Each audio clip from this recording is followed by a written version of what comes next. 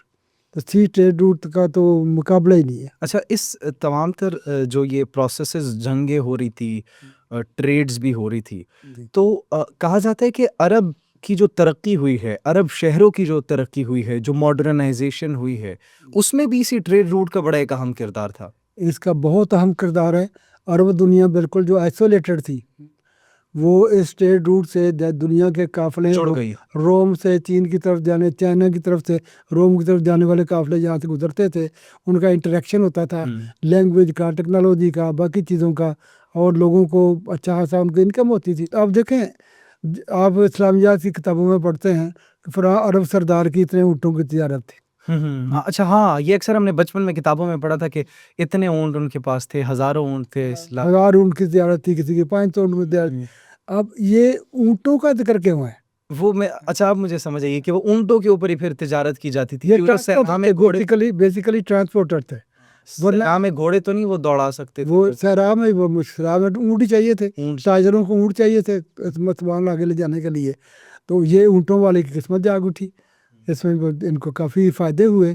اب اس میں یہ ہے کہ آپ دیکھیں کہ اس میں یہ نہیں لکھا ہوتا کہ اس کی کس چیز کی تجارت تھی.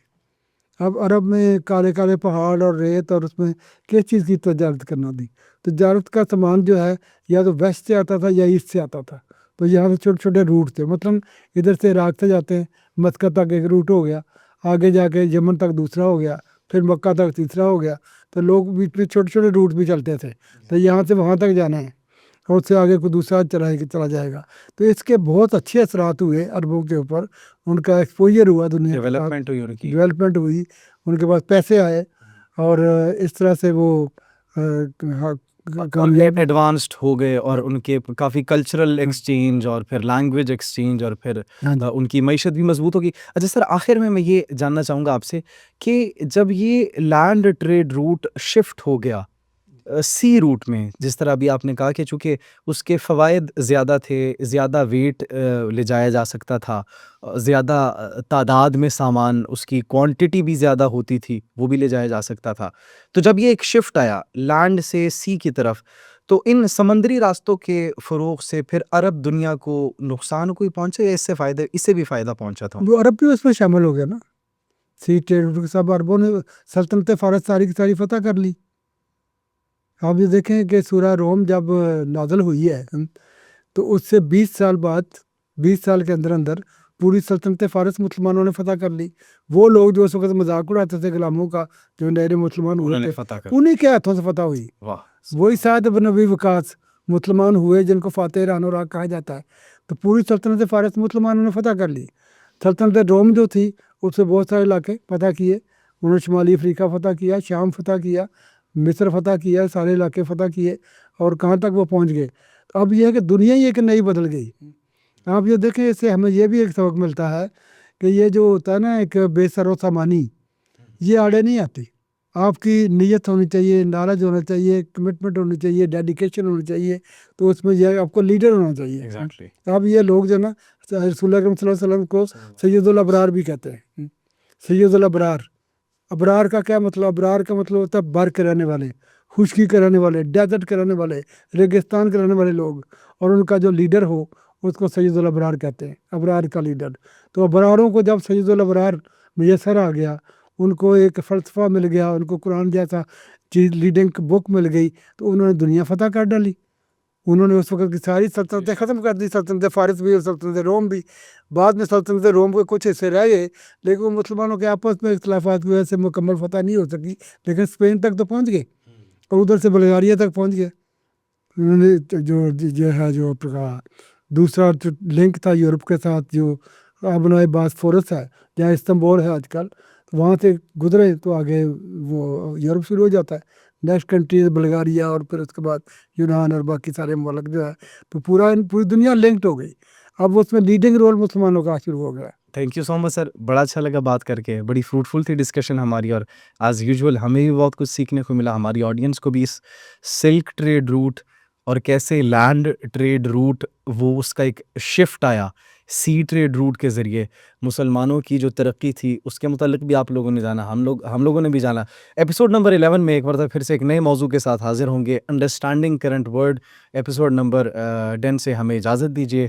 آپ بھی سر بہت شکریہ آپ کا, آپ کے قیمتی وقت کا, آپ کے نالج کا. ہم جو ہے وہ اکوپ ہوتے ہیں اس نالج سے, اور جیسا ہم نے اپنے پہلے پوڈ کاسٹ میں پہلی ایپیسوڈ میں کہا تھا, knowledge is power, knowledge is power. علم ہوگا تو ہمارے پاس طاقت ہوگی, اور پھر ہم اس دنیا کو تسخیر کر سکتے ہیں. ایسے ہی ہے سر؟ بالکل ایسے ہی ہے. اجازت اس کے پاس علم ہے, اس نے دنیا کا رول کیا ہے. بے شک ایسا ہی ہے. اجازت دیجیے, اپنا بہت خیال رکھیے گا. اللہ نگہبان.